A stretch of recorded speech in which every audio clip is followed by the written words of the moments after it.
Good morning, everyone. Welcome to our 9th session in the lecture series on methods in territorial research and design. And it would be great maybe to start turning your cameras on so we can also maybe see each other. And I would like to thank also everyone here in the lecture hall for being here and everyone in the Zoom lecture hall for being here. And also thank you to the team, Milica Topalovic, Jan Westerheide, Michael Gieben, and Evelyn Gordon, and I'm Nazlı Tümerdem. And we are also very delighted today to have Oxana Timofeeva for the last guest talk within the series My Species, and she will be introduced in a moment. So our talk series My Species is having the last talk today, and it is about the non-human, more than human, the other than human. Today we are becoming ever more aware of the manifold entanglements of plants, animals, fungi, bacteria, and as we all know so very well today, viruses. What we can refer to as the multi-species turn poses a possibility to fracture the anthropocentric perspective that assumes human superiority over any other living being and non-living entity, and allows us to question the dualist ontologies of human, animal, nature, culture, city, territory, and so on.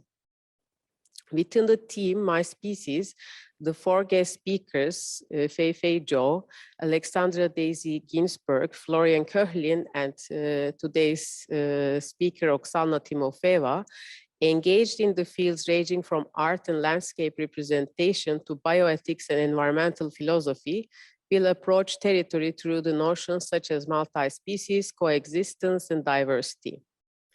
With a more than human perspective on the territory, the guest speakers will elaborate their take on telling horrible stories in beautiful ways, expound upon mankind's fascination to better the world, debate the dignity of plants, and confer the non-human turn and what is to come after. Today, Oxana will be having her talk entitled What is Soul on the Idea of Species Being. We are very, very pleased to welcome her, our 4th and last guest lecturer. She has traveled actually all the way to Zurich from St. Petersburg, and we are very, very delighted to have her here. Oxana is a Doctor of Science, professor at Stasis Center for Philosophy at the European University at St. Petersburg. She is leading researcher at Tumen State University and also member of the artistic collective Što Delat, which means what is to be done, and also the deputy editor of the journal Stasis. And among her remarkable body of work are the books History of Animals, which was translated into Russian, Turkish, Slovenian, and Persian, and Introduction to the Erotic Philosophy of Georges Bataille, How to Love a Homeland, and also the forthcoming Solar Politics. So now we will have Milica continue. Thank you, everyone. Thank you so much, Nazlı. And thank you, Oxana, for joining us. Thank you, everyone, for being here with us. I think we are around, well, let's say 15 in the physical auditorium, and I think around 55 in Zoom at the moment. I will keep you informed about the numbers. It is a pleasure and a special pleasure that Oxana is joining from St. Petersburg.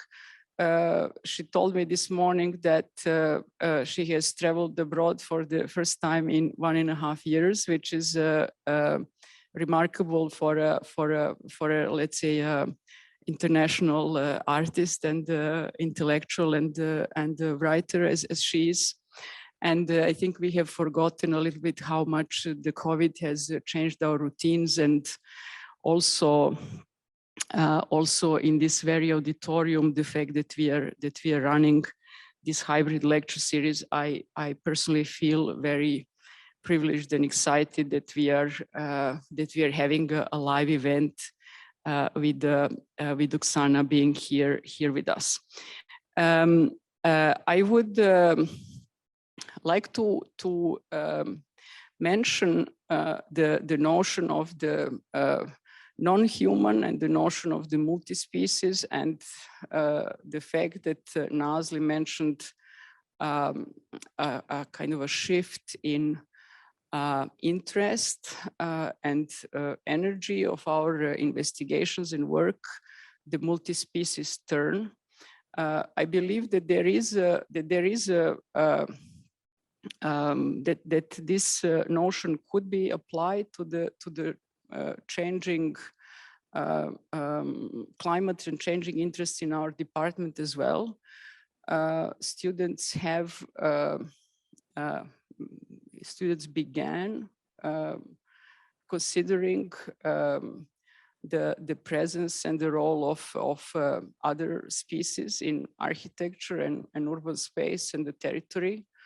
I think that these investigations do change the way that architecture is taught and produced and represented, and I think we are on that path. So the reason to curate this lecture series was precisely to complement the kind of dialogues we are having in our studios and in the doctoral school, for example. And I think with bringing Oxana, who is a philosopher, in addition to other speakers who come from the fields of anthropology, biochemistry, ethics, and other fields, I think we are able to also look at a deeper sort of ontological questions and consider actually the kind of what we call the boundaries between the different kingdoms of plants, animals, and humans. And so with this photograph by Bas Princeton, we are introducing today Oxana's lecture on what is soul, and the idea of the soul is something that the idea of the soul in the history of philosophy is something that Oxana will tell us about, and I think precisely address those boundaries between the kingdoms that are becoming increasingly fuzzy. So in order to warm up to these ideas, Oxana proposed two, let's say, fundamental categories for our game: animal and obviously plant. So if you think that there is nothing to be questioned about here, well, go ahead and draw what you feel. And perhaps there is also, you will discover also, of course, on the kind of in the sort of trying to map out those terms that things are kind of actually quite interesting and perhaps not so clear. So animal and plant, we are back to the categories, ladies and gentlemen. So we have about 5 minutes, and really look forward to see what you will come up with. Right now, 65 people in Zoom and a few more in the auditorium. Regarding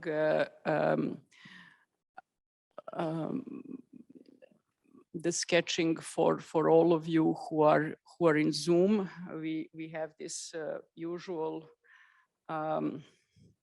split, A to M animal and N to Z plant, just to have some type of equal distribution. For all of you who are not familiar with this little ritual, so basically we consider in the beginning of the session some of the key concepts that will be that are crucial for the talk. And students begin by outlining or sketching or using different types of, let's say, visual language as they like. Also text, they can present their understanding of this term. This gives us all a kind of a starting point, because we share those sketches in a kind of a common WhatsApp screen, and it's a very good warm-up.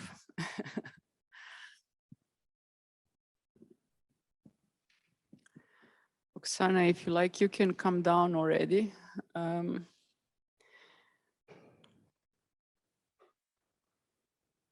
Nazli, if you like, you can go forward.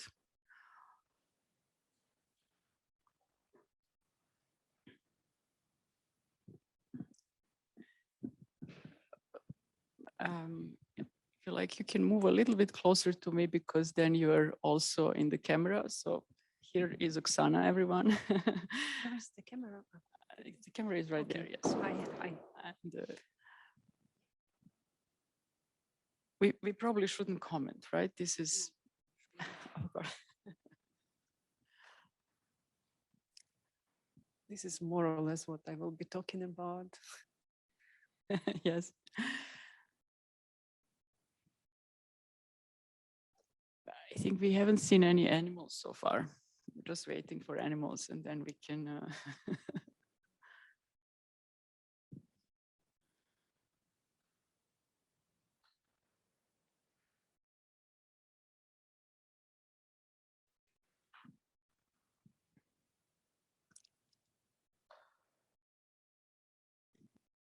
Florian Koechlin last time explained about many invisible connections in the plant communities, and so she made really a kind of a argument in a I think stating that it is, to say, so hard to even claim that plant is a single organism, because of the the ability to sort of communicate and to share and to okay, here. Maybe we should comment. Okay.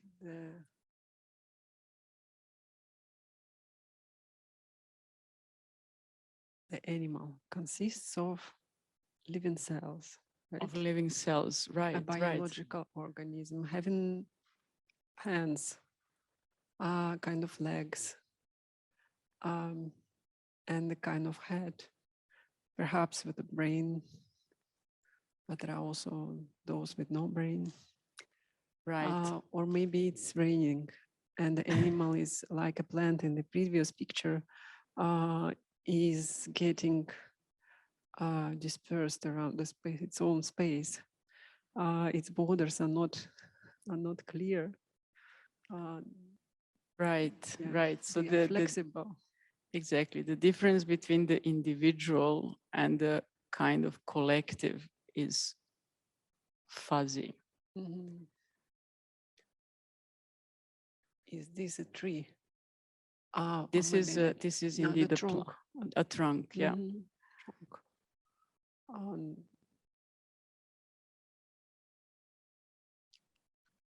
And this is also the root system. It's the root system. And the root system is much bigger and multiple, in contrast to the to what we conceive to be an individual plant. Its personality, but it's not alone. It's never alone, because first it eats sun, and then there are animals that mediate between yes. the plant and the environment. The insects, the butterfly. Here it's the butterfly, but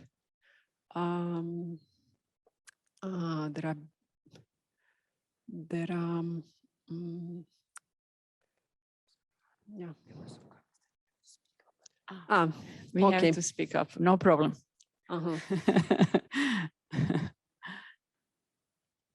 And this is animal.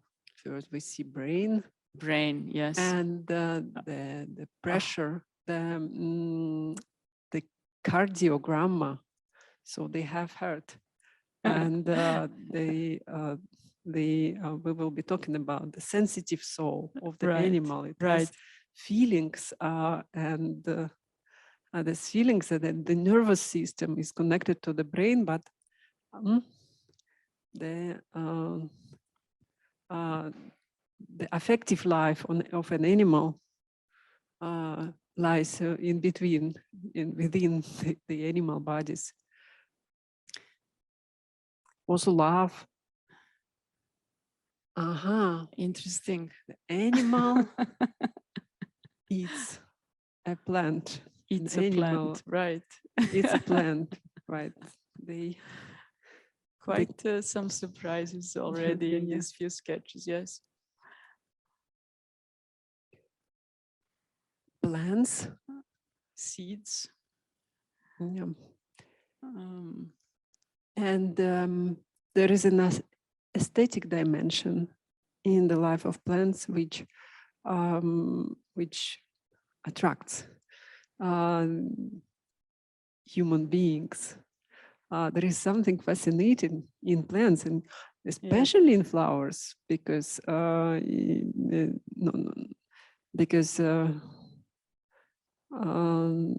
we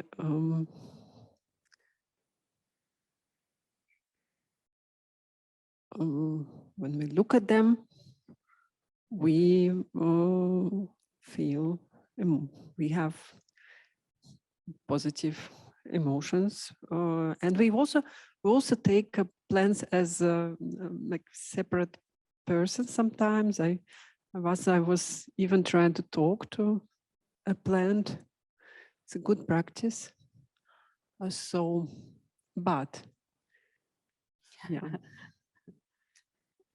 Interesting. This is a kind of a renaturing process in a pavement or so, in urban space. I have something like this just in front of my window, because my house is very old, and even some little tiny trees started to grow directly from the wall. Yeah.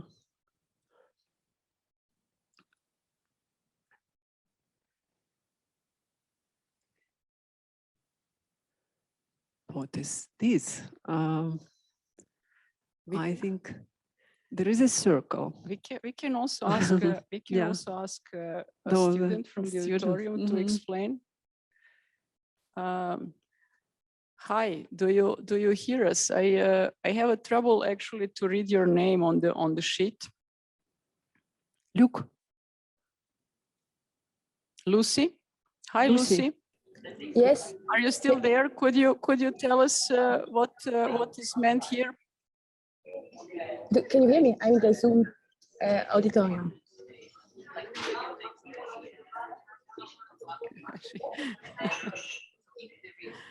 Can you hear me? Yes. Okay.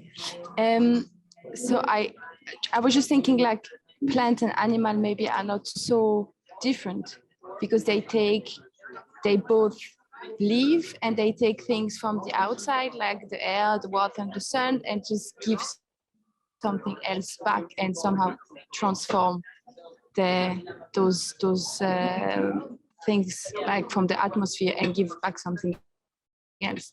So I was thinking about, in the end, maybe they are not so different. That's why I said plant and animal. Right.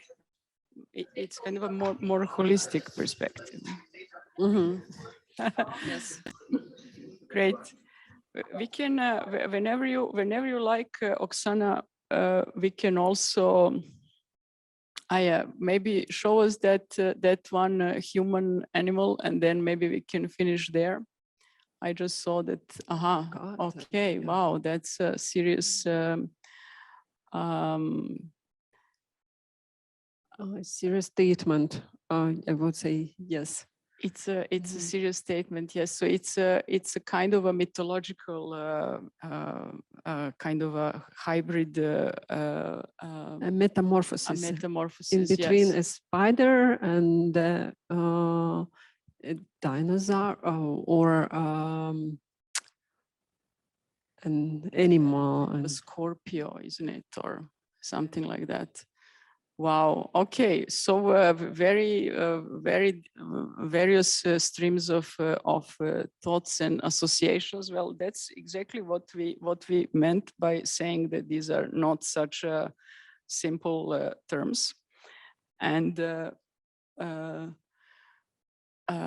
thank you very much all for your contributions. We will also share these sketches with Oksana so she can have them thank you very much in her memory folder.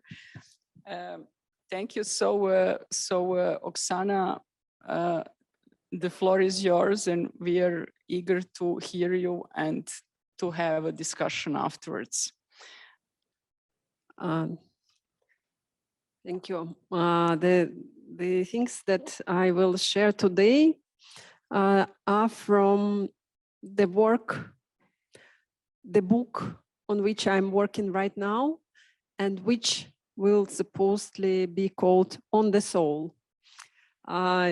This title comes from Aristotle, the Greek philosopher from whom I used to steal titles just because I love it.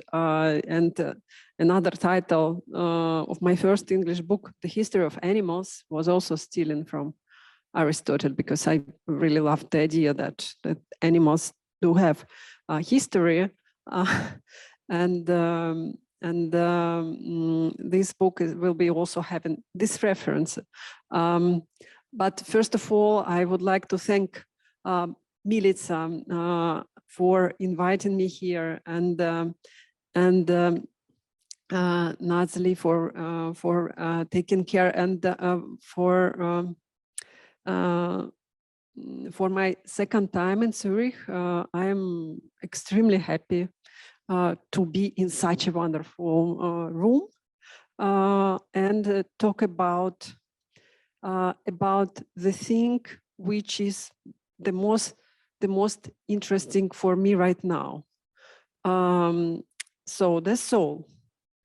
I know this sounds weird because we are living in the times when we are talking, we used to talk about bodies, or maybe antibodies, but not about the soul, because soul sounds like something really old and maybe outdated.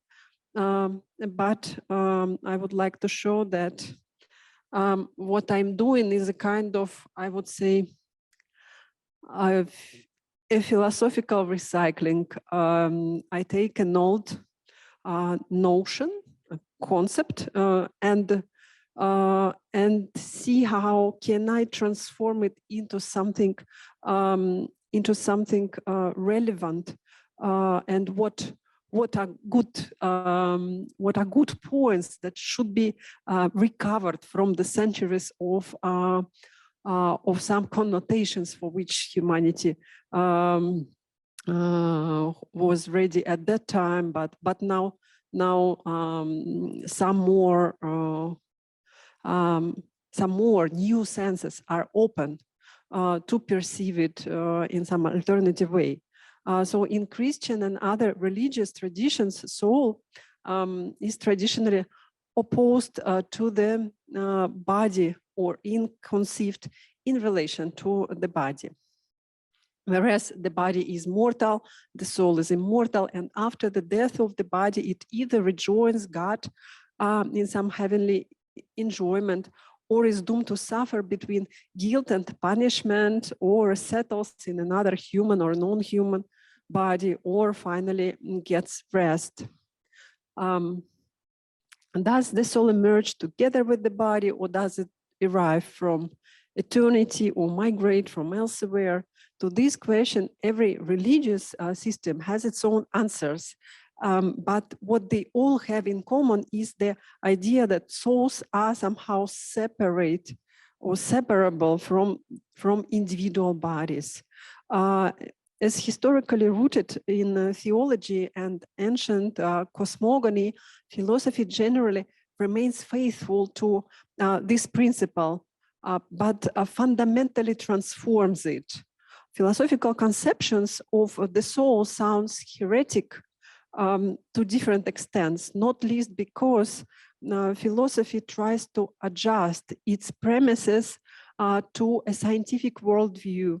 Why? The idea of the soul is not scientific in a strict sense.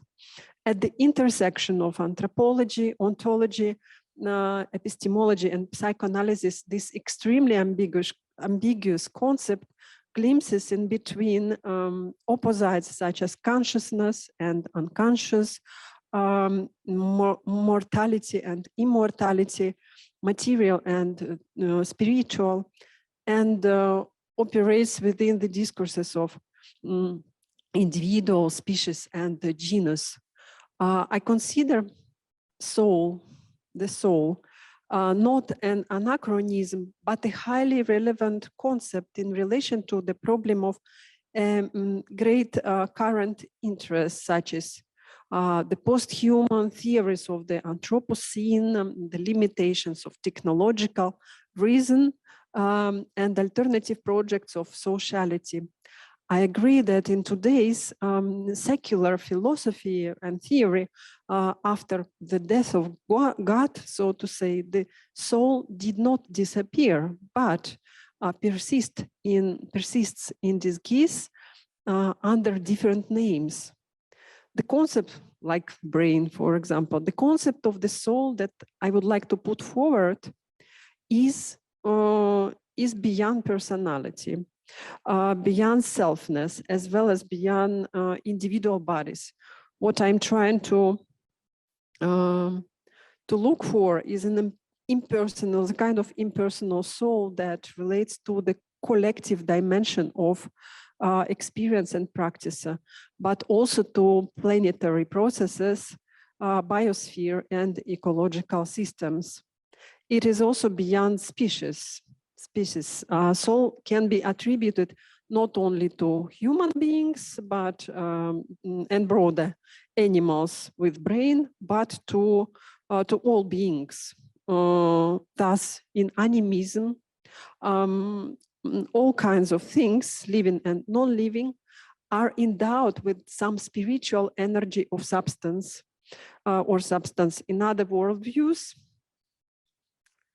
the territory of the soul is limited either by living beings or humans and other animals, or humans alone. Okay, Aristotle, the author of the first philosophical treatise on the soul, defines it in relation to life and says that which has soul is distinguished from that which has not by living. Among living beings, he differentiates between plants, animals, and humans, and their respective souls. There are three kinds of souls: nutritive or plant soul. Then goes sensible or animal soul, and then the rational or human soul. Taking this division seriously and trying to release it from fettering hierarchical structure means to engage with the idea that not only human beings, like in Christianity, for example, but all other animals and plants have souls. This resonates with recent post-humanist approaches and ontological turn in anthropology. What I'm doing is actually anthropology, but not a cultural anthropology, but a kind of philosophical anthropology in two senses. What is anthropology? Anthropology is a science. Three senses. First, it's a science on the human being. Then it is a science, a philosophical science on the soul, like in Hegel's system of spirit. The part that is called anthropology is about the soul.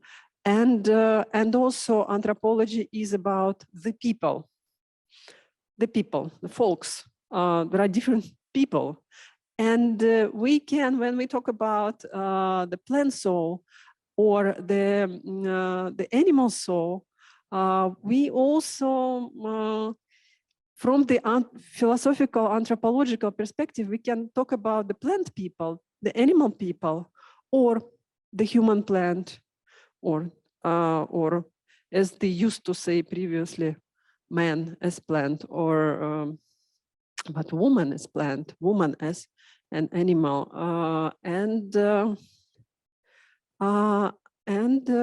people. So anthropology of animals and plants comprises an approach of to animals and plants as people, humans, and souls, something like this. So back to Aristotle, anthropologist. So his work on the soul, he's having this treatise on the soul, which is a kind of anthropology also. And what he says about this basic, I draw it as concentric circles, but usually, so these three parts, this division into three types of souls persists through the whole philosophical tradition until now. And there we have some constants, which I will try to draw. And I just like blackboards. I could not ignore this possibility. So let's draw it like this. Plant.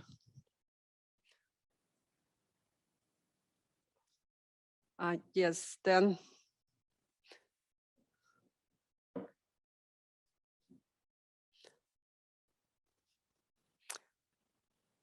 we have, see,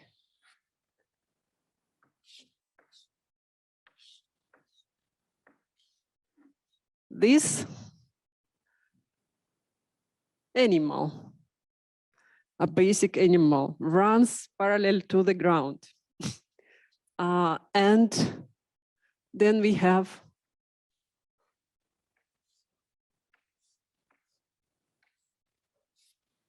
this, a human being.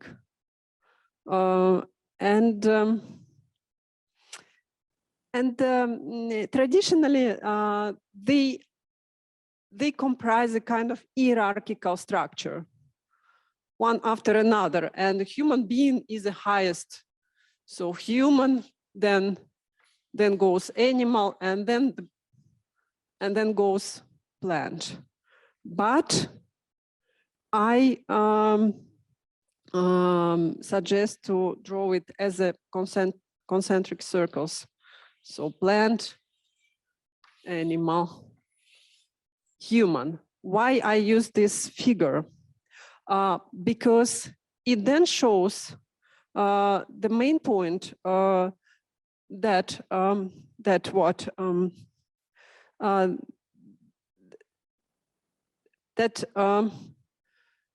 the plant soul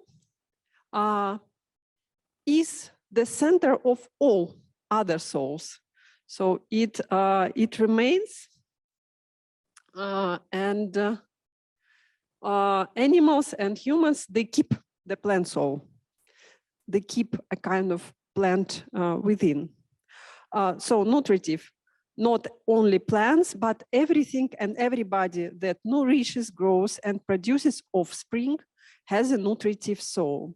In addition to the nutritive, animals and human beings possess a sensible soul, which is responsible for perception, feelings, desires, and memories. and memories. The rational soul, a capacity for thought, is attributed to humans alone. Thus, plants, according to Aristotle, only have one soul. Animals have two, and human beings, all the three souls that can be presented like this concentric circles. Now I move to another philosopher, now from the different era, from the Enlightenment. And he's the author of materialist theory of the soul. And he also picks up this structure among many other authors. So Julien Offray de la Métrie, a medical doctor and author of provocative philosophical pamphlets, was the one who, at the day of enlightenment, began to use materialism not as offensive, but as a positive term. In his book, The Natural History of the Soul, later he gave it a new name, the Treatise on the Soul. He presents an overtly materialist and atheist account on this subject, struggling against religious dogmas. The book appeared in 1745, in the time of extreme clerical reaction in France, and according to La Métrie, what the ancients call soul is neither immaterial nor created by God, but resides in matter, which possess such attributes as motive, force, and sensitivity. A passage from the faculty to move to feeling and intelligence is a question of the organization of matter. Soul doesn't have existence separate from the body, and is an element of the body itself, which La Métrie locates in the brain. And in the brain where it is affected by nervous fluids. And he uses the same Aristotelian categories of vegetative, sensitive, and rational souls. The same philosophers of antiquity also distinguished in a way two sorts of substantial forms in living bodies, namely those which constitute the organic parts of these bodies and those which are considered to be their principle of life. The name, when he says ancient here, he means Aristotle. The name soul was given to the latter. They distinguished three types: the vegetative soul, which belongs to plants, the sensitive soul common to man and beast. But since man seem to have more power, more extensive functions, and grander perceptions, they called it the rational soul. However, in La Métrie's perspective, the central is the animal, sensitive soul. Animal bodies have needs, and in order to satisfy those needs, they have to move to be active. That's how soul develops in animals as a bodily organ responsible for subjective experiences. I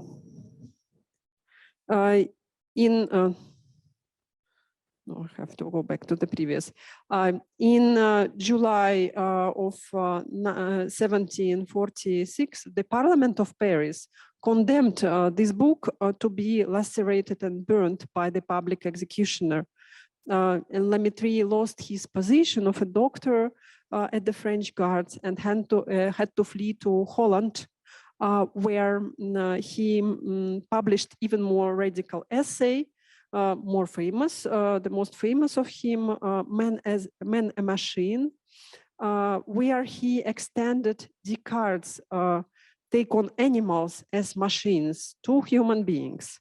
In Descartes, animals are mere automatons that do not think and do not feel anything, whereas humans, as thinking beings, possess immortal souls. Yes, animals are machines, says La Mettrie, but humans are animals, and therefore are machines too.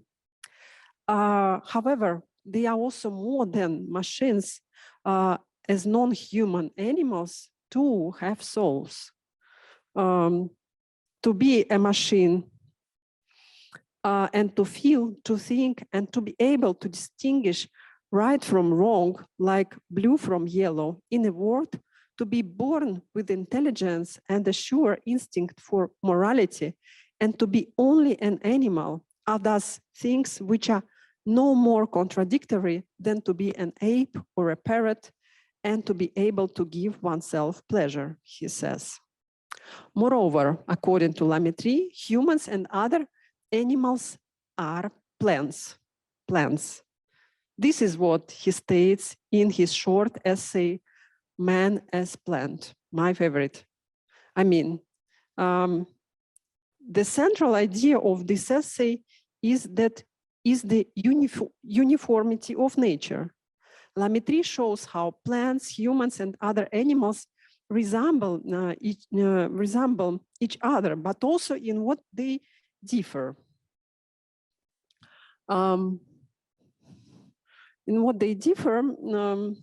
Although in the treatise he referred to the Aristotelian idea of vegetative, animal, and rational souls, here he states that plants are without souls, and thus creates the borderline between plants and other animals, including humans. Yes, plants grow, nourish, and reproduce, but they do not develop complex needs that would make them move and feel. What is plant? Plant is a basic animal with basic needs. So he writes, here is his thesis on the being of the plant. The plant is rooted in the earth, which nourishes it. It has no needs. It fertilizes itself. It does not have the faculty of moving, and it has been regarded as an immobile animal, which, however, lacks intelligence and even feeling. Although the animal is a mobile plant, right? The animal is a mobile plant, it can be considered as a being of a very different species. For not only has it the power to move, and movement costs it so little that it has an influence on the healthiness of the organs on which it depends, but it can also feel, think, and satisfy the host of needs which assail it. The reason for these variations are to be bound in the variations themselves, together with the laws I am about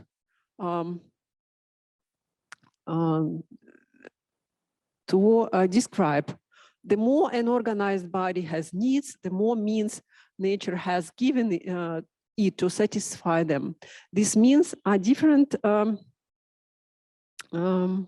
These means are the different degrees of wisdom called instinct in animals and the soul in man. The fewer necessities an organized body has, the less difficult it is to nourish and bring it up, and the smaller is its share of intelligence. Being without needs are also without a mind. This is the last law which follows from the two others. So this is La Mettrie's life.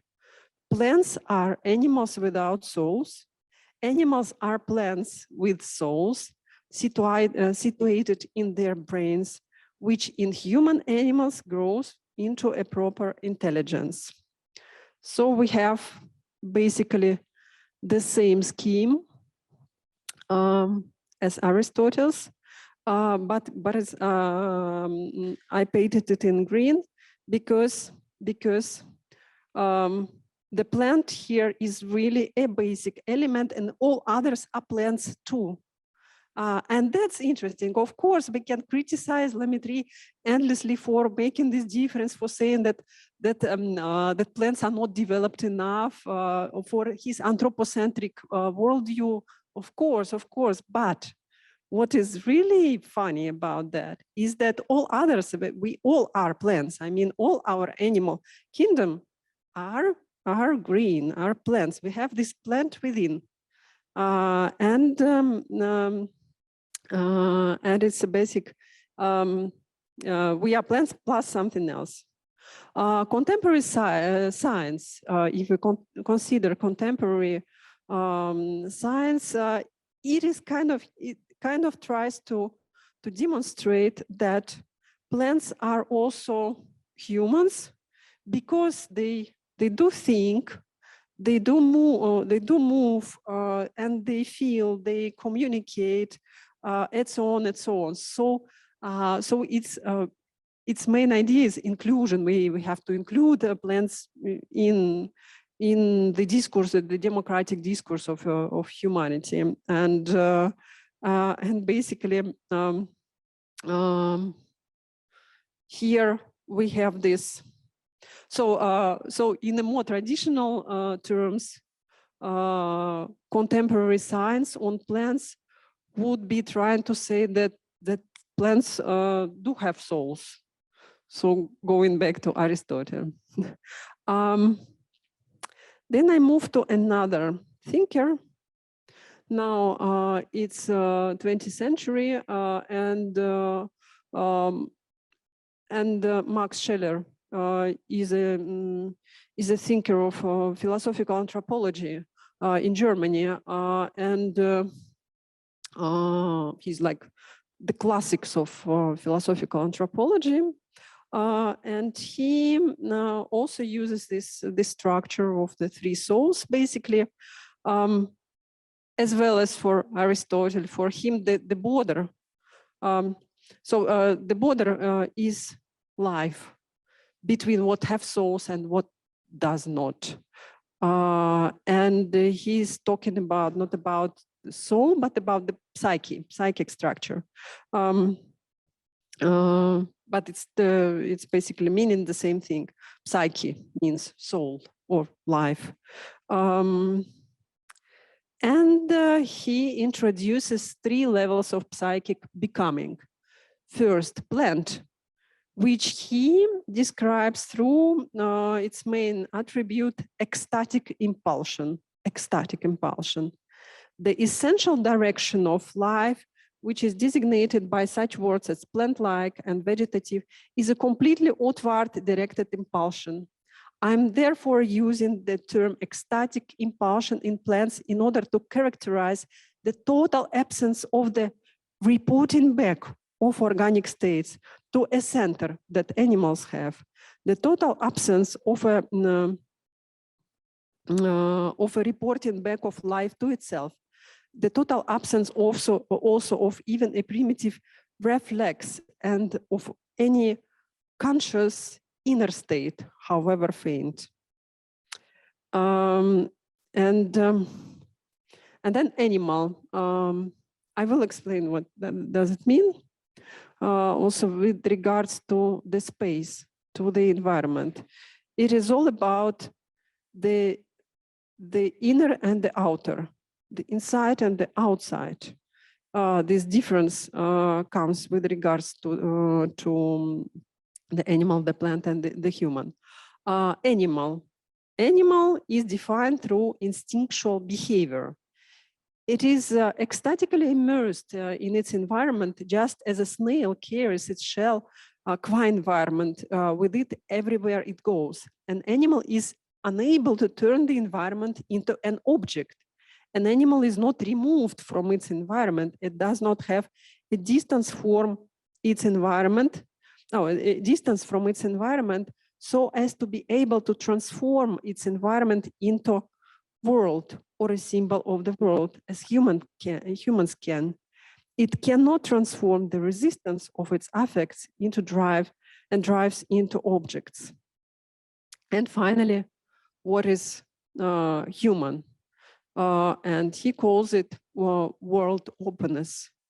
And so far as he is a person, only the human being is able to soar far above his status as a living entity, and from a center beyond the spatio-temporal world, make everything the object of his knowledge, including himself.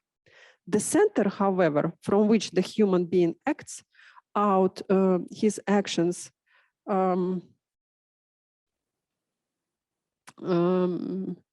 acts out his acts and from which he objectifies his lived body, his psyche, and the space and time of the world cannot itself be part of the world and cannot have any where and when.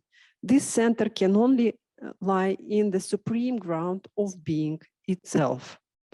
Now, important details are these ones. I say that plants, according to Scheller, have no center. That's why they are ecstatic. They only turn outside. What does it mean they have no center? They don't have a centralized system of organs which would allow them to become a real persons. Persons are understood, or individuals. Well, persons are humans according to this anthropocentric thinker, but to become individuals, because an individual is the one who creates unity out of itself. For this, one need to form a center, and that's what an animal does, according to Scheller. Animal turns onto itself; it wraps around itself, and this structure is called reflection, to be centered. It's basically, there is a scheme there according to which, animal is in exchange with its environment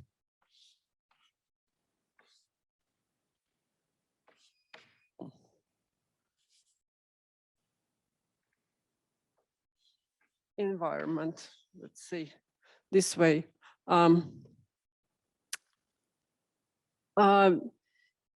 It's a direct exchange and returning back. So animal needs something, and then say food, and it grabs food and brings it back to itself, and that's the circle. It's encircled. This doesn't come from it. It comes from Jakob von Exkull, which was the most fashionable thinker for the German anthropologists, and also Heidegger. That's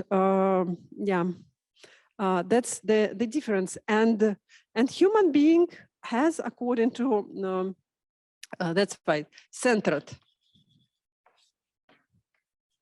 And human being is eccentric. His relation to his environment looks like this. Human. I'm a bad painter, but human and the world, not environment, but the world. Why world? Because world consists of objects which we can put in front of ourselves and perceive them as objects separate from ourselves. And that's an exchange between human being and the world. But this exchange is different than that, because it is not only a reflection. It doesn't, human being doesn't return to itself, but affects the world. And so there is a kind of other movement somewhere else. So there is this exchange, and then what philosophers would call it transcendence. That's why he calls it eccentric. Eccentric because the center of a human being is somewhere else, and not in the plant. It is in the supreme ground of being itself. Okay, this mysterious formula, I would like to question it. But now just briefly, where is this supreme ground out of what? Out of itself? And I suspend this question. So what he is talking about, plans. The lowest level of the psychic world, the steam, as it were, which pushes forward up and up into the highest stage of spiritual activities, and which provides energy to the most tender acts of lucid goodness, is impulsion, devoid of consciousness, sensation, and representation. In impulsion, feeling and drives are not yet separated. Drives always have a direction and tendencies towards ends, such as, okay, it's a church. Now I got that. Not yet separated. Drives always have a direction and tendencies toward ends, such as nutrition or sexual gratification. A mere toward light, for example, and away from, as well as a vague delight and suffering without objects, are the only modes of impulsion. The first level of psychic becoming, as it appears in impulsion, we must assign two plans. So moving toward the sun, for example, eccentric being, having neither consciousness nor sensations, plans lack any wakefulness which grows out of the guardian function of sensation. Nevertheless, plants can afford to lack sensation simply because plants, being the greatest chemists among living beings, they prepare the organic materials for their nutrition from inorganic substances, the great chemists. And one more, two more quotes. Notwithstanding, we do find already the primordial phenomenon of expression in plants. There is a certain physiognomy of their internal states, of the states of their impulsion and the inwardness of their life. The expression of such states may reveal weakness, strength, abundance, or deficiency. The expression is a primordial phenomenon of life. Please pay attention to this expression because it opens not only anthropological or ontological or phenomenological dimension of a plant being, but to its aesthetic dimension, which is extremely important. Because through the aesthetic, all levels actually do communicate expression. That's how you are for the others, and it's an instant message which coincides with your entire body, or how we call it here, soul.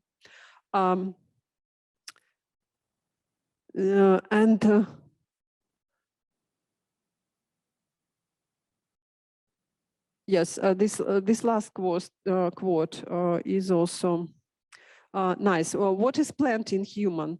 Vegetative nervous system.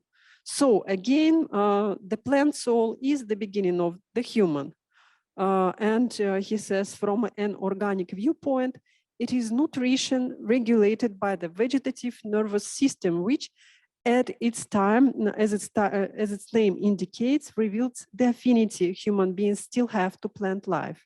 And if you saw the pictures of the vegetative nervous system, it kind of looks like really a plant inside a human body.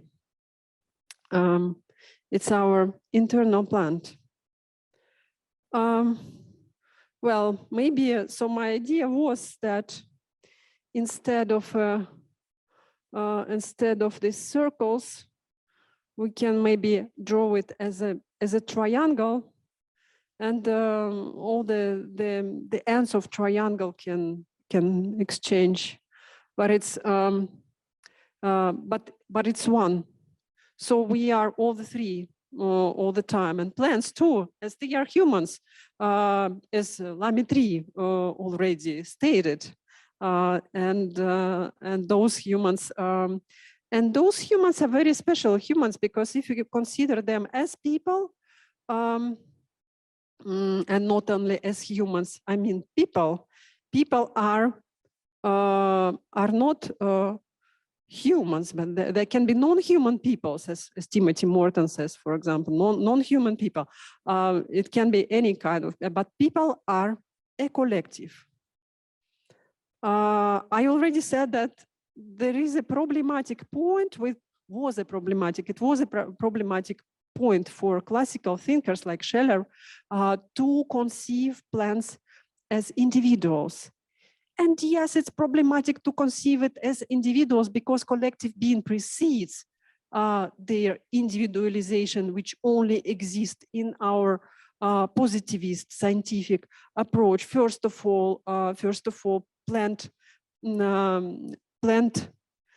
is a people, is a forest, and when we say that a human being has a plant inside, it is not an individual plant, but that's what I think.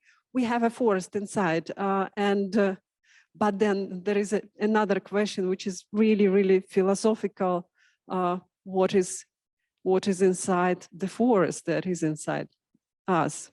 So forest is a fractal structure, as we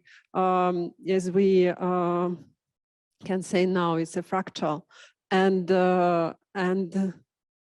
what is fractal is a way of dealing with infinity and space. And now I would like to refer to another, just to conclude, to a poem which I quote in the book mentioned by Nadzli at the beginning of my talk, which was called How to Love a Homeland. It's actually called How to Love a Homeland Without Becoming a Nazi.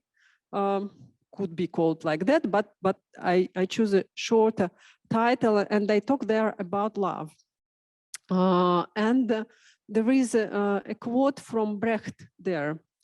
I, Bertolt Brecht, come from the Black Forests. My mother carried me into the cities, while I lay in her body, and the coldness of the forests will stay in me until I die. This is a story about the forest inside, which is also the story about love. A love to homeland, I say, but basically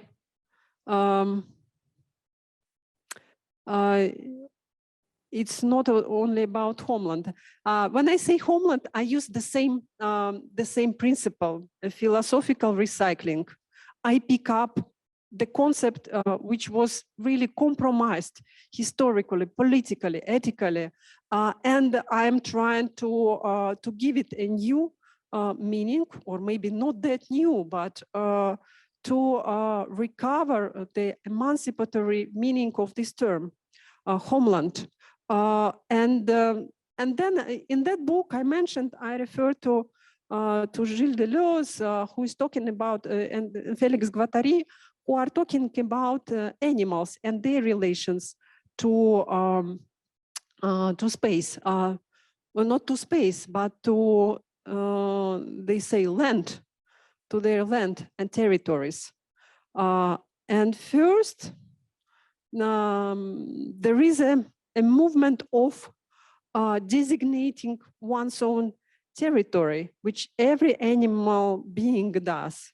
And he says, or she says, a bird. What a bird is doing is singing. She sings, but she sings in a precise place, and her song designates her relation to this to this territory. It's like a love song, and through this song, a bird aesthetically attaches to a certain territory, to a certain space. Not only birds, every animal does that. When a cat is you know, when you caress a cat, you territorialize on the cat's back. And when you say to someone, I love you, you just do the same. You attach, you designate your territory in the other. That's the meaning of love. And my extension of Deleuze's and Guattari's work lies in the direction of the vegetable soul. So for me, loving means also taking roots. Roots is another concept which I am struggling for reappropriating from the right wing, because roots were never in the ground simply like that. Roots is something that grows into the ground, and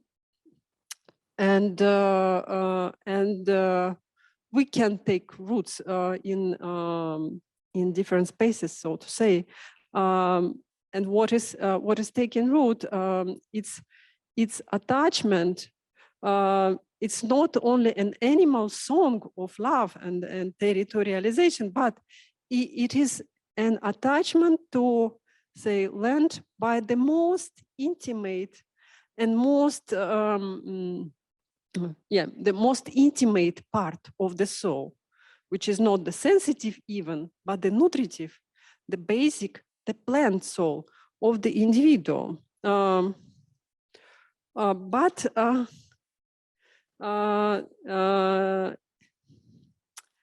But first and foremost, this basic element reveals itself as a multiplicity, as a forest. Me too, I have a forest inside. I'm coming from Siberia, but which is burning like now. Right now there are a lot of forest fires. Not right now, but recently it was burning a lot there. And it's a part of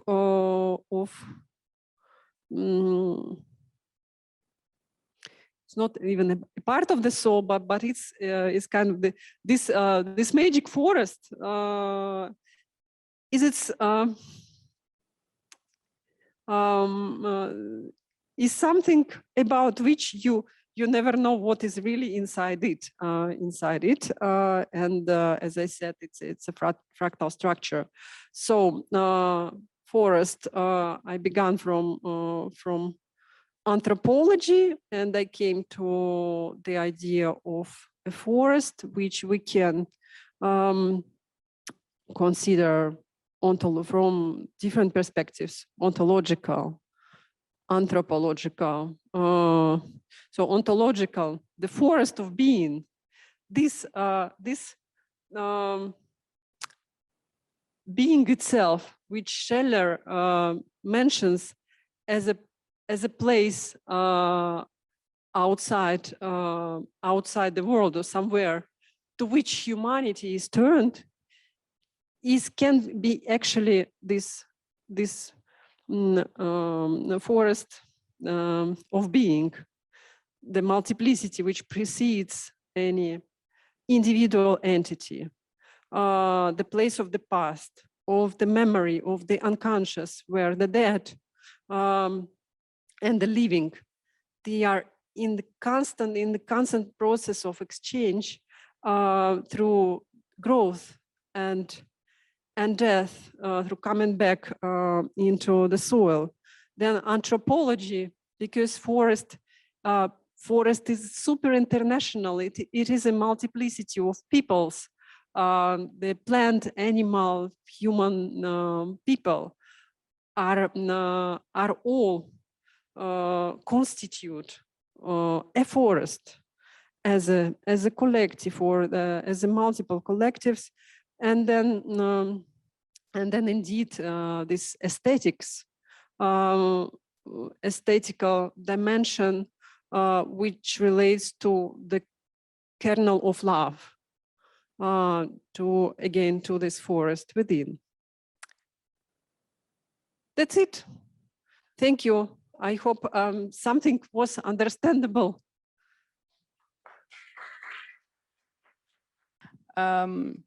So it's fascinating. I mean, I was trying to remember if actually ever in the my architectural education we discussed about the soul as you were speaking, and I couldn't remember. So please, so I consider it really a kind of a, let's say a radical sort of a let's say a change of perspective. Change of perspective, and the kind of a radical connection, right? And so to try to build these connections, right? So when you started, you said something that was kind of incredibly resonant for me, and you said basically, I know that it sounds weird, but soul is not an anachronism. It is a highly relevant topic in today's post-human Anthropocene, and or for this, let's say, new perspective that has to do also with the limits of technological reason and with alternative models of sociality. So this is very, very interesting, right? So if you would, could you tell us on something a little bit more on that? So for instance, how do we link this to alternative modes of sociality or models, or to the limits of technological reason, right? Because architecture is deeply embedded in a techno-scientific worldview, right? And I think there is a effort, I believe, also among our students to broaden, to open up that box, right? And to you know, to bring in other types of let's say epistemologies or even belief systems, let's say, into our design approaches. Thank you for this fundamental question.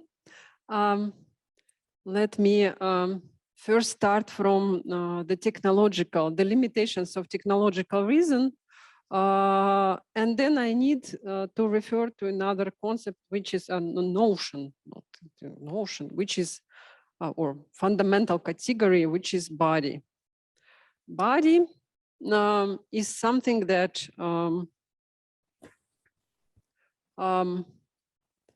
that is in the center of any positive natural science. So there is a system of natural sciences like physics, chemistry, mainly physics, and well, and other multiple science around that whose object, I would say, is body or are bodies. And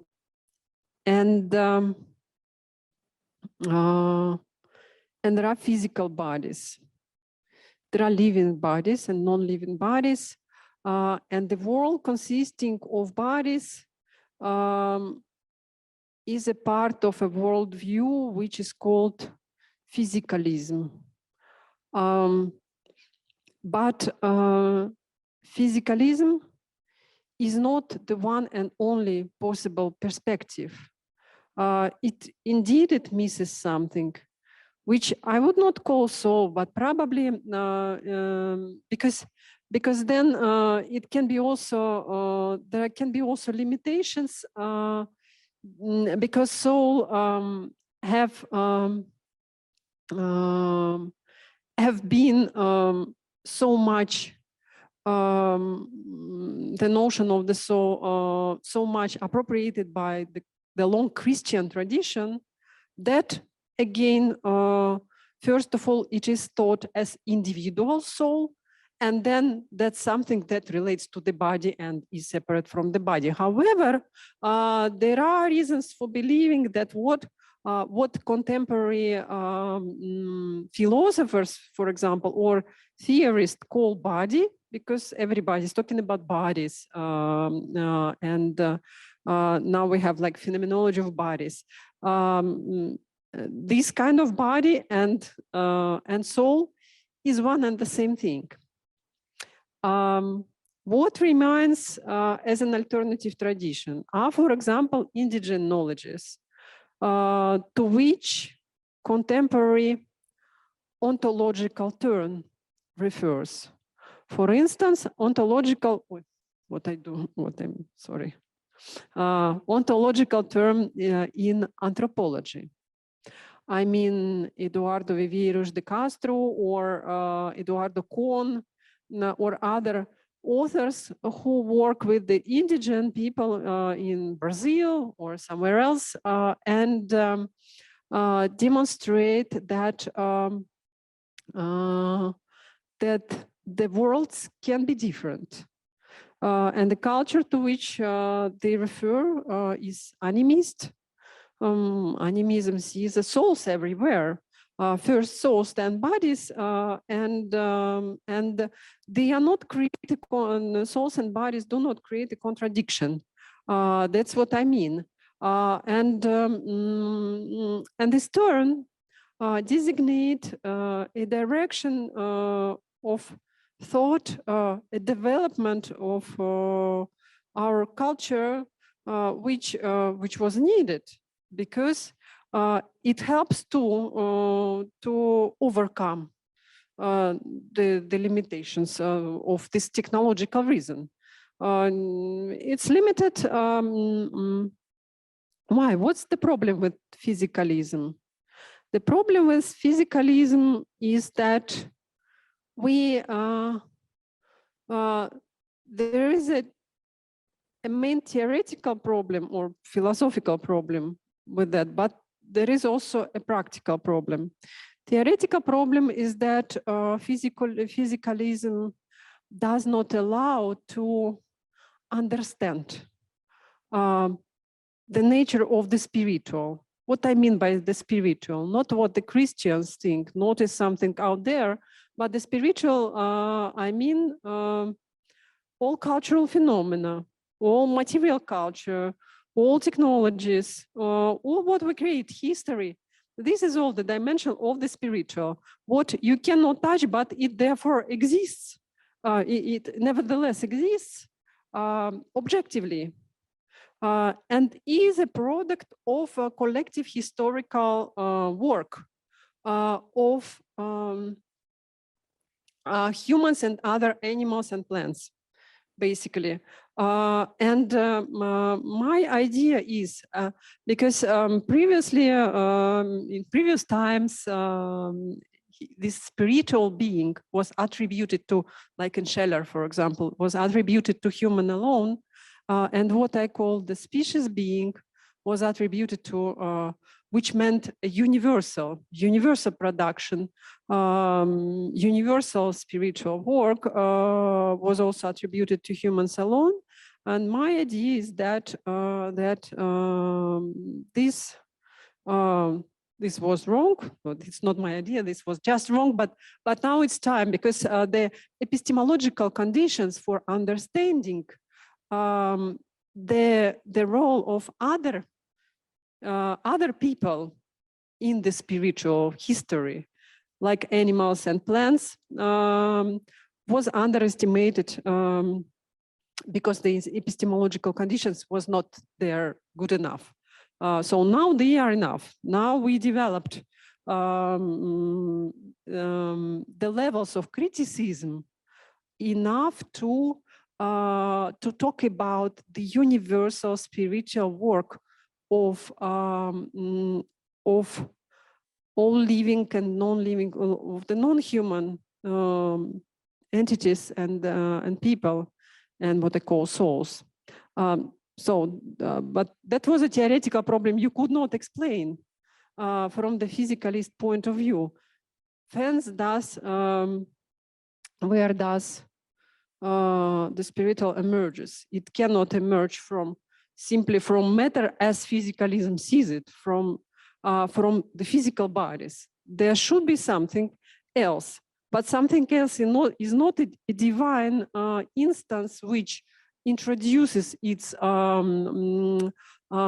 impulses into the bodies from the outside, but it is a process of collaboration, exchange, and communication of the different not levels, but different species and different peoples. So it's like a kind of ontological internationalism that is first of all demanded in order just to start thinking about the nature and the beginning of the spiritual phenomena. I mean, the spiritual, yes. Another recycled concept. Yes, and the indigent is just one of the ways to kind of open this perspective. Thank you. Thank you so much, Oksana. It's a really fascinating discussion. So, oh, I forgot about the practical issues. Practical issues of the limitations of technical reason are the ecological issues with which we are dealing right now. It's just clear that we could not see far enough how the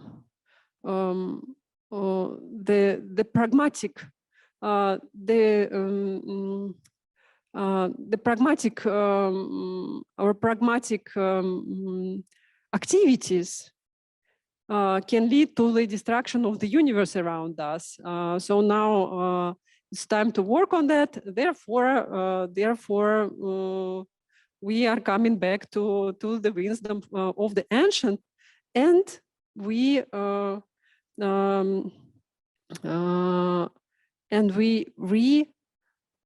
interpret it from we enrich it with the knowledge brought by the same technological reason. It's a dialectic, it's a synthesis, so to say. Fantastic. So I'm not sure right now if there are questions in the chat or in the audience. If so, let me know, and I will try to. Tatiana, Santiago, fabulous. So I'll come with you with the mic. Great. Tatiana was the first one. Just a moment.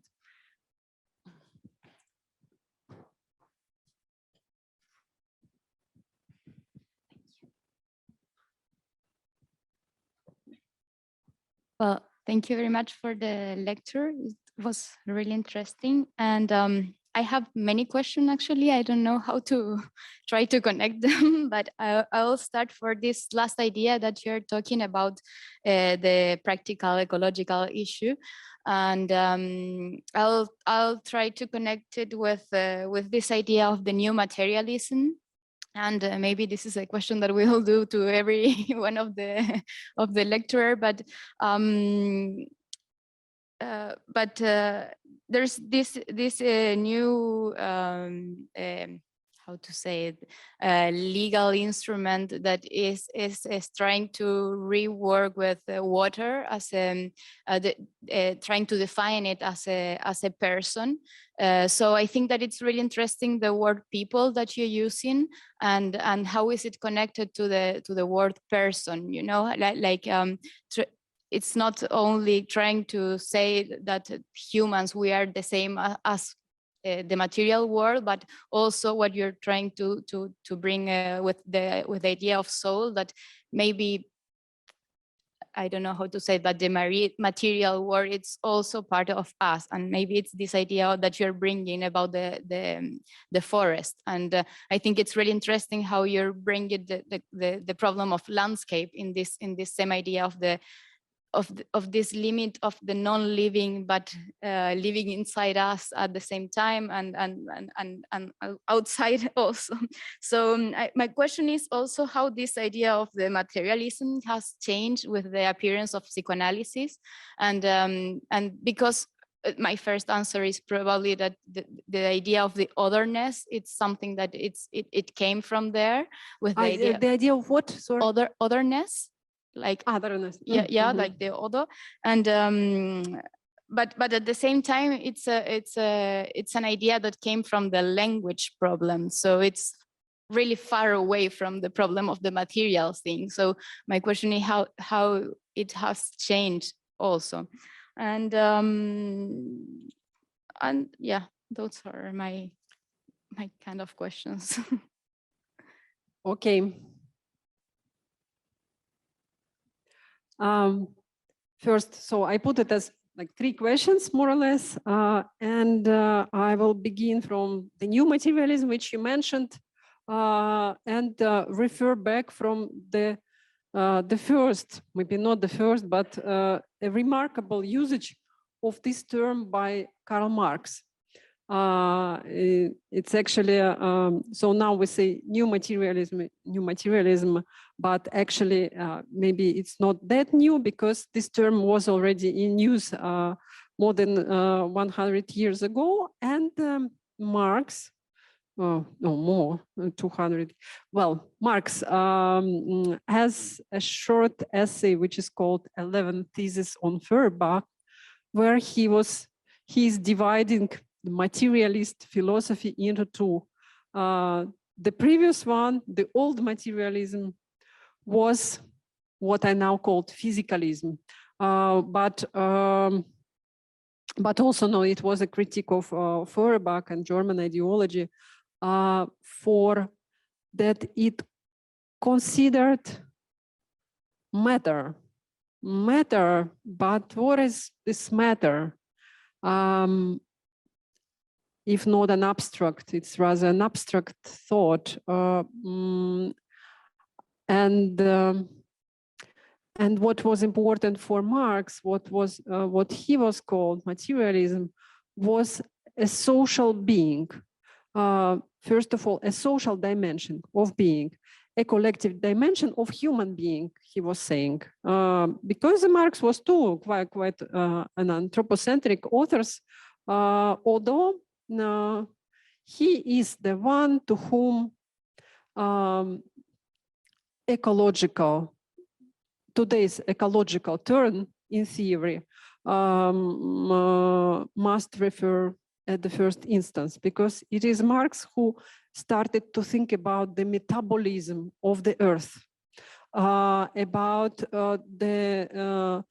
the interdependence between the mode of production, the capitalist mode of production, with its strive for profit, and with its appropriation and greed to the land, appropriation of the lands and the natural resources, and the exhaustion that it necessarily causes to lands, to rivers, to the environment. This was, and the late Marx dedicated special works to special research to the soil, to the exhaustion of lands, and other issues which we now would call ecological. Then he was he showed the clash, the contradiction between the economy and nature, which it destroys. Then I actually like this meaning of the new materialism, but the new materialism he was talking about is like historical materialism. We should search into the forms of material relations between in the society, or a society as a system of relations. How actually, and the Marxist critique of like ecological humanities and energy humanities, they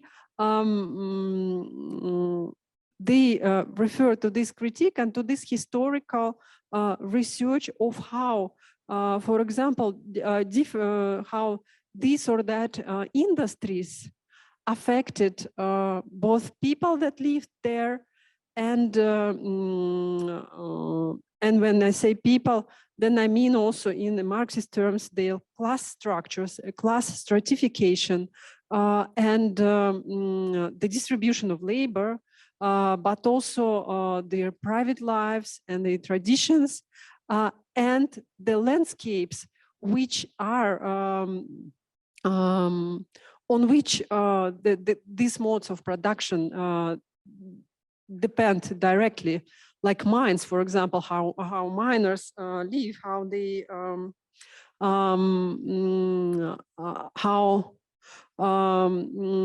how some capital how the process of capitalist exchange affect their communities, and then they struggle, and then there are strikes and there are movements, and how it relates to the land. This is really this is really contemporary, I guess. This is quite relevant, for example, in Russia, but I think everywhere now, ecological struggles which come from the grassroots, from the people, directly from the communities who live there, are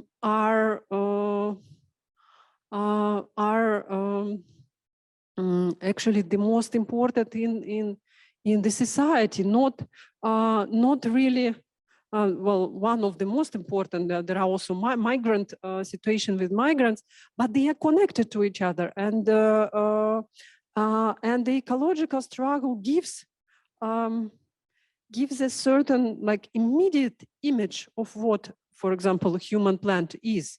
I talk about it in the book, How to Love a Homeland, when I mention ecological activists who tie themselves to the trees, and because when the techniques come, they cut the tree, and in Russia it's an extremely important problem, because there is no law to defend a forest. They just cut it, and people go there and they stay there for like months, and they stay for the trees like the trees. They just become forest together with the trees they defend. But yes, the police can cut them together with the tree, and people take this risk. That's what I call the forest people. The people that are like international in this sense, a national being, interspecies, an interspecies forest people, the animals that live there, the wolf, and the tree, and the bush, and people who defend this land, but also people from the rest of the country who come to support these locals. So what I think is what I'm a little bit critical about with regards to the new materialist in contemporary sense is this kind of lack of this dialectical dimension, of this perspective of the peopleness, the sociality, and the unity or uniformity as Lametrie. That's why I refer to the ancients who was saying about the uniformity of the living world. it is a good critique in the new materialism of the anthropocentric perspective. We can we can remove the human from the picture and see things how they are. But then what remains is what Marx called matter as this abstract idea. Of course, they would never admit it, but we need some more effort. We need to get the people back to the picture, because the forest cannot defend itself. That's the practical reason behind it. So so there is a certain responsibility which must be implemented into the new materialist approaches. And then the place of, I think on the way, I also answered the question about the people and the person, right? But it is something else about it. What is, okay, we'll talk about it now. Psychoanalysis, the third question. What changed in the perspective with the appearance of psychoanalysis? So psychoanalysis introduces the idea of the unconscious. Language is not something that we can really control. Something totally opposite to analytic philosophy, right? On the one hand, psychoanalysis looks like supercontinental in these regards. Language is something that we cannot control, but we nevertheless, and it's not, and it's kind of not material, but at the same time, language is material. Or as Lacan and his followers, Ljubljana School of Psychoanalysis would say, it's real. Why? Because it has a real, we cannot touch language, but it has real effects on our bodies. The symbolic, it's a machine, like in Kafka's Colony, the machine that draws on the back of a prisoner. It affects bodies with pain, with wounds, with traumas, whatever, and it affects souls. So language, and then comes the question important to my topic.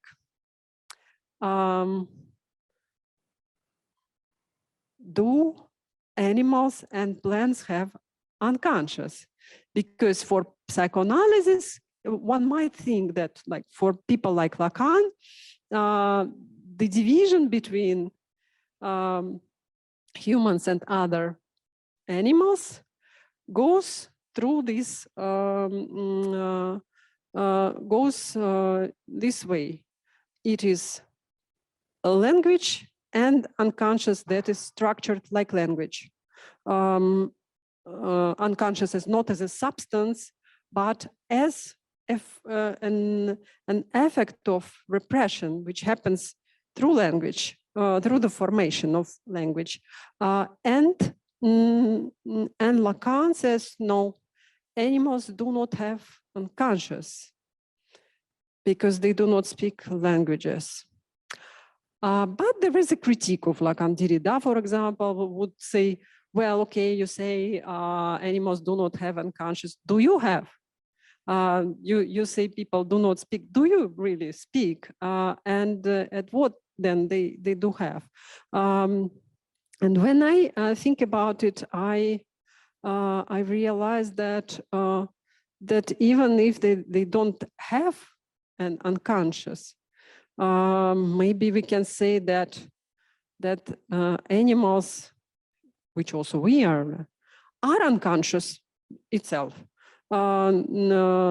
It has to deal with the image of an animal, with the aesthetic, with the expression, and with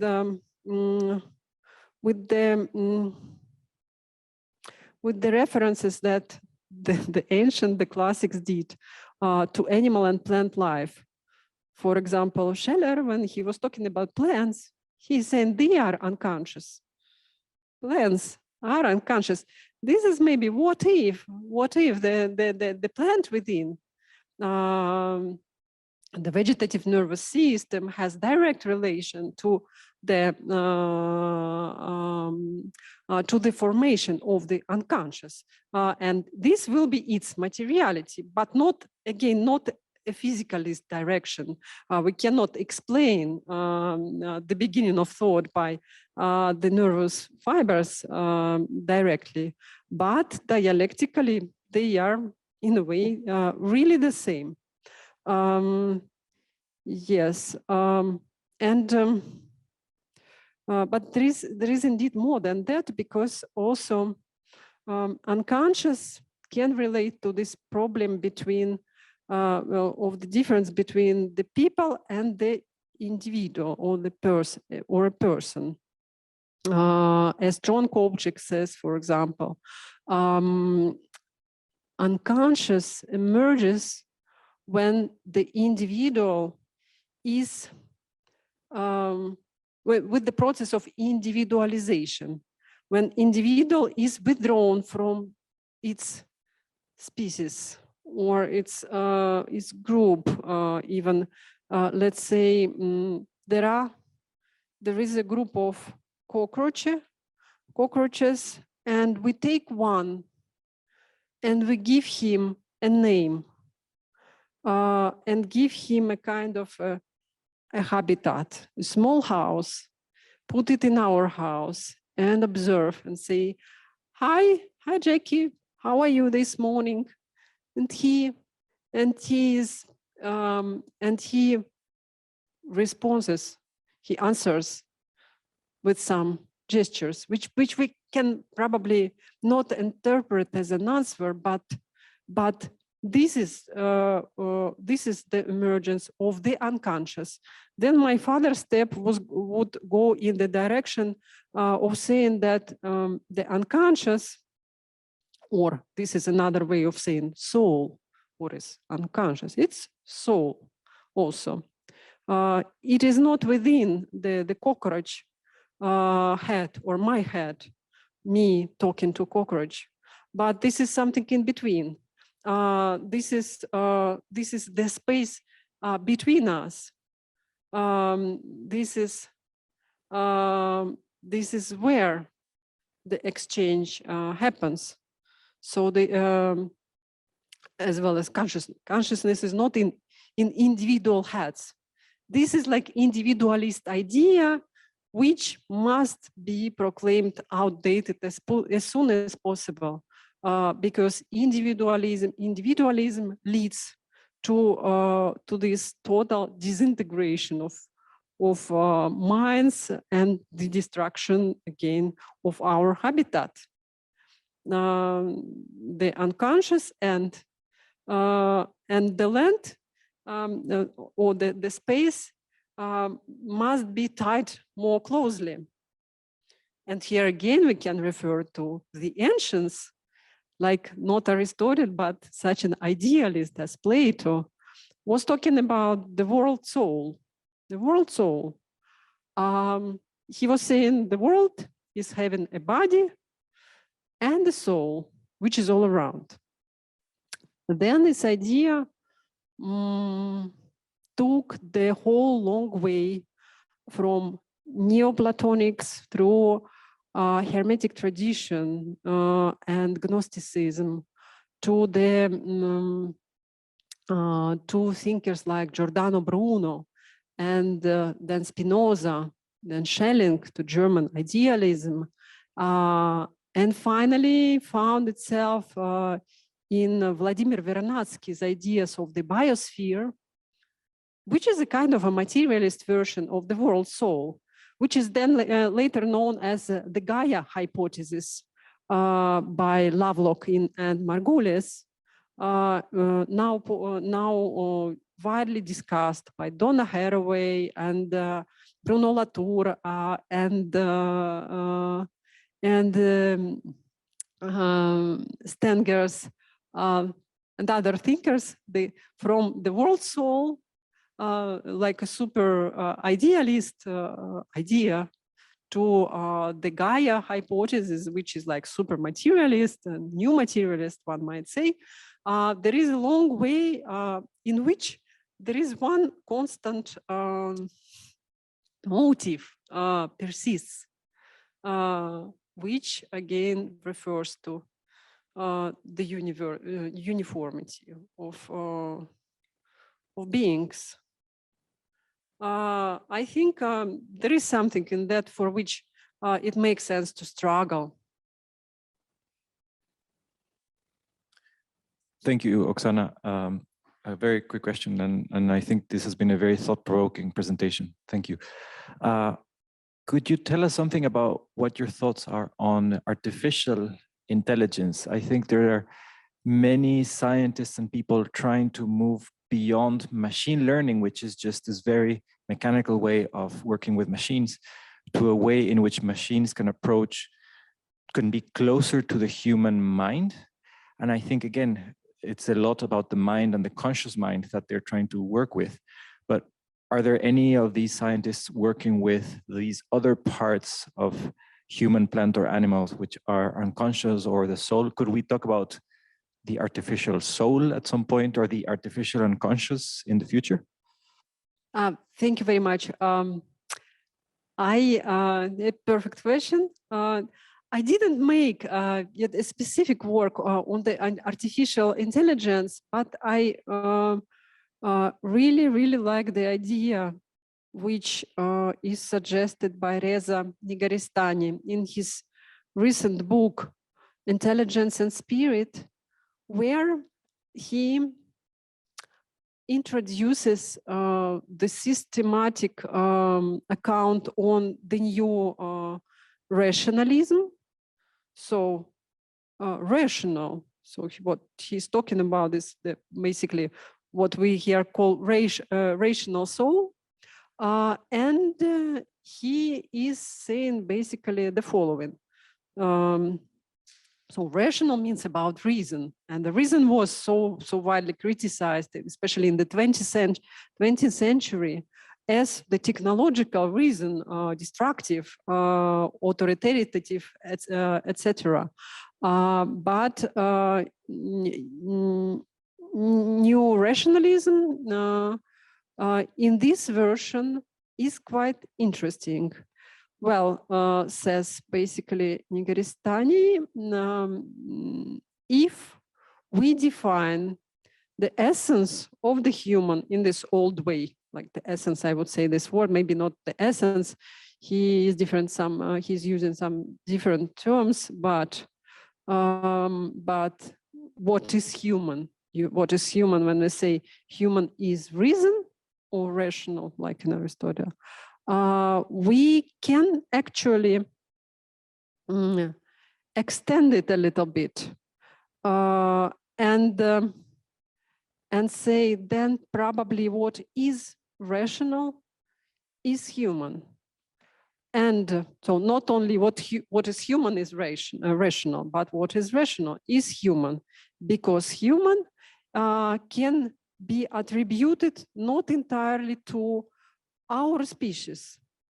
It is not about Homo sapiens only, but it's an attribute which can be transmitted to someone else, to the next ones, let's say.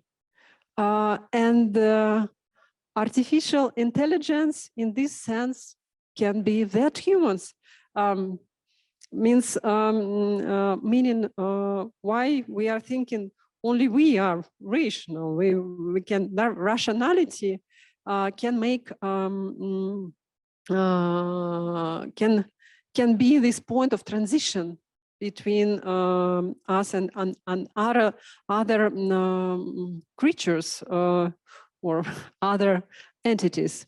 Then what is interesting, but this is maybe I'm wrong about that, but then what I was also thinking about with regards to artificial intelligence relates to my experience of watching science fiction movies, for example, blockbusters about a possible future when machines are working at people, are working on us, and use as our slaves until the point when they develop a kind of what Hegel would call self-consciousness, or a certain awareness of themselves, or I would say soul, as a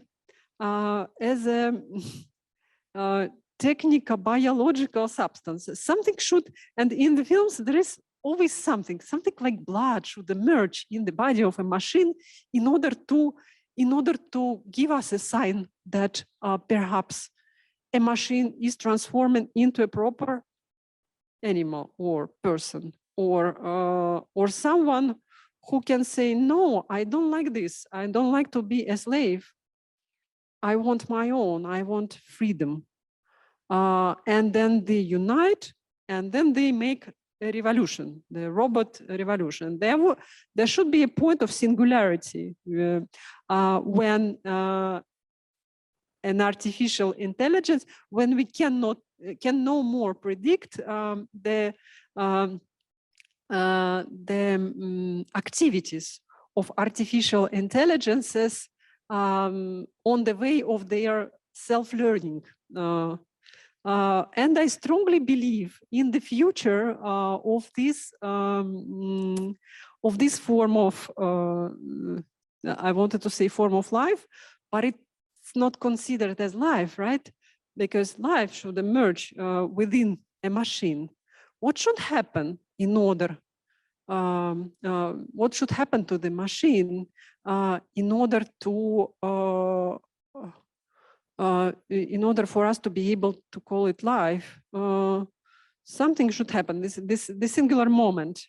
Yes, I think it's one of the possible scenarios of the future. And then we should think in advance about the possible ways of solidarity with these non-humans, which probably can make a world not a worse but a better place. You never know. So this perspective is open. Oksana, may I ask you, would you take one more question? We have one more question. Of course, this session is long time ago officially over because we are over time, but there are let's say there is still some audience in Zoom which is enjoying the discussion. So there is a question in the chat which Nazli will read to us, or perhaps invite Jason to ask the question himself if he's still there.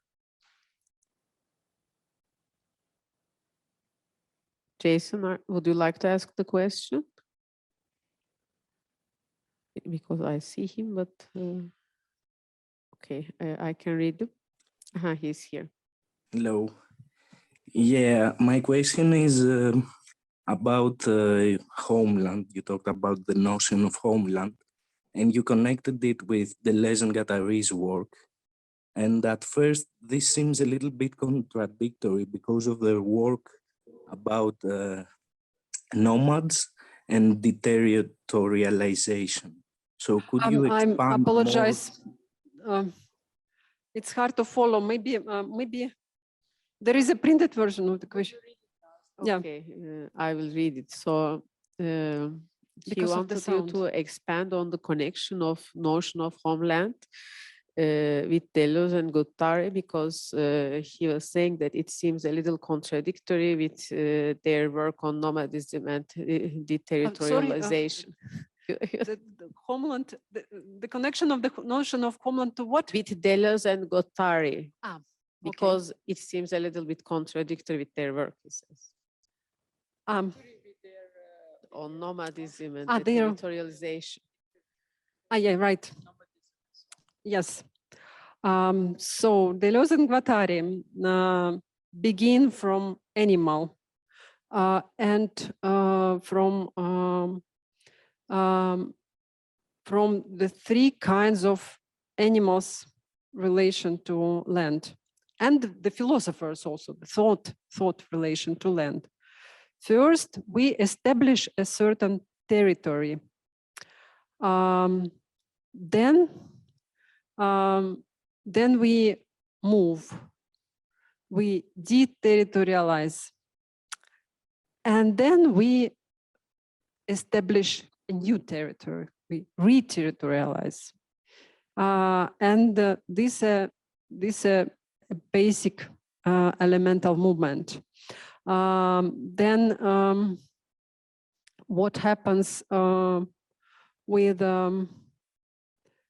oh, I forgot to say one thing about this difference between animal and plant, which persists in philosophy until the 20th century movement. And I talk about it in the Homeland book. So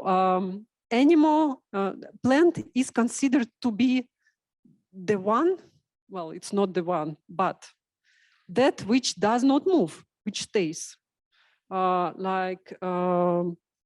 It is saying, I stay there because I'm a tree. I just stay. That's my life. For hundreds of years, I will stay. I will not move. And the animal is like opposite. Animal's entire mode of being is running, is movement. So he says, so she says, we say animals, there, go there. So between here and there, there is this oscillation of animal and plant soul, which is, according to my own idea in the Homeland, is a kernel of the rational. So rational is this unbalanced movement between staying here and going there, which implies then all these problems of migration, of deterritorialization and re-territorialization. What then Deleuze and Guattari say about re-territorialization? They say how to re-territorialize correctly. And they give us a bad example, which is Heidegger. They say he re-territorializes in Nazism. But this doesn't mean that any re-territorialization is bad. Re-territorialization is like what always happens. But a good re-territorialization, like to say it simple, to put it very simple, according to Deleuze and Guattari, would be a utopian land and utopian people. And they refer to writers like Kafka, for example, who is writing about the animal people, say mice. Mice are the folks, the people. So he describes, and he is writing as a mouse. And that's the process of the becoming of a writer, which finds, who does not find, but who creates a utopian land and a utopian people. And this land and these people is a non-human people and non-human land. It is the otherness that that is not out there, but that is in constant exchange with the one who is re-territorializing like this, who is saying, who is writing for the animals. Because when I'm writing for the animals, he says, and when I am becoming animal, a calf, for example, the animal becomes something else. It's a mutual process. It's a chance. It's giving a chance to a plant when an animal. Yeah, when I do this for the plants, also it is a movement of this utopian re-territorialization. What is deterritorialized is a capital. capital does not know borders. It's a constant movement of money and commodities and services and deliriums also.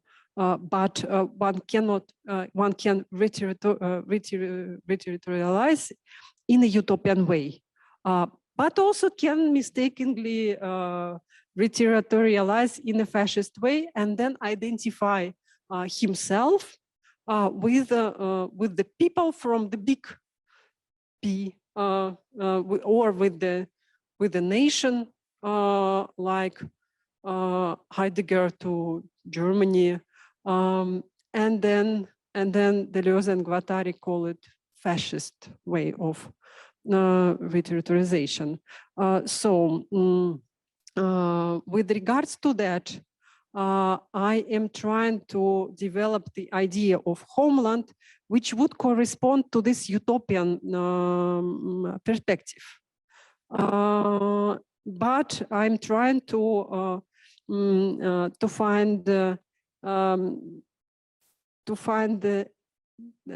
describe a plant dimension of it, not only the animal, not only the movement, but also the ways of staying here. Referring, for example, to Michael Marder, the famous philosopher of plants from Basque Republic.